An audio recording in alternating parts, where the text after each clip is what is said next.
కొనుక్కోతాడు జమీన్ లేదు ఏమీ లేవు ఆయన చూడు పెండం బిడ్డ ఆయన పాంటారు మేము ఎక్కడికి పోవాలి సార్ ಎಷ್ಟಾಗಿದೆ ನಿನ್ನ ದುಡ್ಡು ಎಷ್ಟಾಗಿದೆ 40,000 ಗೌರಿಬಿದನೂರು ತಾಲೂಕಿನ ಹಾಲಗಾನಹಳ್ಳಿ ಅಂಚೆ ಕಚೇರಿಯಲ್ಲಿ ವಂಚನೆಗೊಳಗಾದ ಗ್ರಾಹಕರಿಂದ ಅನಿರ್ದಿಷ್ಟ ಧರಣಿ ನಡೆಯುತ್ತಿದ್ದು 2ನೇ ದಿನಕ್ಕೆ ಕಾಲಿಟ್ಟಿದೆ. ಗೌರಿಬಿದನೂರು ನಗರದ ಉಪ ಅಂಚೆ ಕಚೇರಿ ಪೇದೆ ರಮ್ಯಾ ಎಂಬುವರು ಹಾಲಗಾನಹಳ್ಳಿ ಅಂಚೆ ಕಚೇರಿಯ ವಿವಿಧ ಖಾತೆಗಳಿಗೆ ಹಣ ಸಂದಾಯ ಮಾಡುವುದಾಗಿ ಹೇಳಿ ಹಾಲಗಾನಹಳ್ಳಿ ಮತ್ತು ಸುತ್ತಮುತ್ತಲಿನ ಗ್ರಾಮಸ್ಥರಿಂದ ಕೋಟ್ಯಾಂತರ ರೂಪಾಯಿ ಸ್ವಂತಕ್ಕೆ ಬಳಸಿಕೊಂಡು ವಂಚಿಸಿರುವ ಆರೋಪ ಇದ್ದು, ಇದರ ವಿರುದ್ಧ ಕಾನೂನು ಜರುಗಿಸಬೇಕೆಂದು ಹಣ ಕಳೆದುಕೊಂಡ ಗ್ರಾಹಕರು ಅನಿರ್ದಿಷ್ಟ ಧರಣಿ ನಡೆಸುತ್ತಿದ್ದಾರೆ. 3 ತಿಂಗಳು ಕಳೆದರೂ ಅಧಿಕಾರಿಗಳು ರಮ್ಯಾ ವಿರುದ್ಧ ಕ್ರಮ ಕೈಗೊಂಡಿಲ್ಲ. ಕಾನೂನು ಕ್ರಮ ಜರುಗಿಸಬೇಕು, ನಮಗೆ ನ್ಯಾಯ ದೊರಕಿಸಿಕೊಡಬೇಕೆಂದು ಅಥವಾ ಹಣ ಕಳೆದುಕೊಂಡವರಿಗೆ ಪರಿಹಾರ ನೀಡಿಲ್ಲ. ಹಾಲಗಾನಹಳ್ಳಿ ಅಂಚೆ ಕಚೇರಿಯಲ್ಲಿ 12 ವರ್ಷಗಳಿಂದ ಗ್ರಾಮೀಣ ಸೇವಕಿಯಾಗಿ ಕೆಲಸ ಮಾಡುತ್ತಿರುವ ರಮ್ಯಾ ಈ ಕೃತ್ಯ ಎಸಗಿದ್ದಾಳೆ.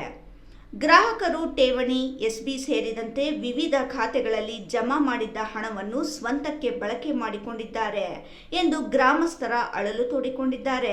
ಹಾಲಗಾನಹಳ್ಳಿ ಅಂಚೆ ಕಚೇರಿಯಲ್ಲಿ ಉಳಿತಾಯದ ಹಣ ಕಳೆದುಕೊಂಡ ಮಹಿಳೆ ಮಾತನಾಡಿ, ನಮಗೆ ನಡೆದಿರುವ ಅನ್ಯಾಯಕ್ಕೆ ನ್ಯಾಯ ಒದಗಿಸದಿದ್ದಲ್ಲಿ ನಮ್ಮ ಗ್ರಾಮಕ್ಕೆ ಇನ್ನು ಮುಂದೆ ಮತ ಯಾಚನೆಗೆ ಯಾರನ್ನೂ ಬರಲು ಬಿಡುವುದಿಲ್ಲ. ನಮ್ಮ ಗ್ರಾಮದಲ್ಲಿ ಮತ ಪ್ರಚಾರಕ್ಕಾಗಿ ಯಾರಿಗೂ ಅವಕಾಶ ಮಾಡಿಕೊಡುವುದಿಲ್ಲ.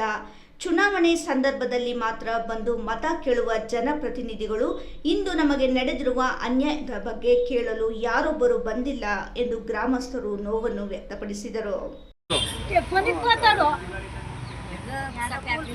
జమీన్ లేదు ఏమీ లేవు ఆయన చూడు పెండం బిడ్డ ఆయన పాంటారు మేము ఎక్కడికి పోవాలి సార్ 40,000 ನಂದು 72 ಅಕೌಂಟ್ మాకు ఎవరు దుడ్డు ఇస్తే వాళ్ళు కోర్టు లేకుండా మా ఊళ్ళకి ఎవరు రావద్దండి ఆడ ఊళ్ళేసుకోవాలన్నా చూస్తాము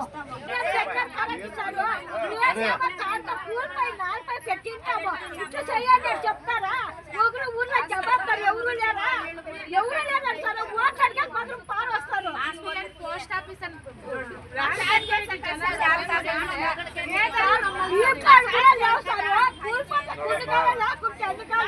ಮಂಜುನಾಥ್, ರಾಯಲ್ಸ್ ಕನ್ನಡ, ಗೌರಿಬಿದನೂರು.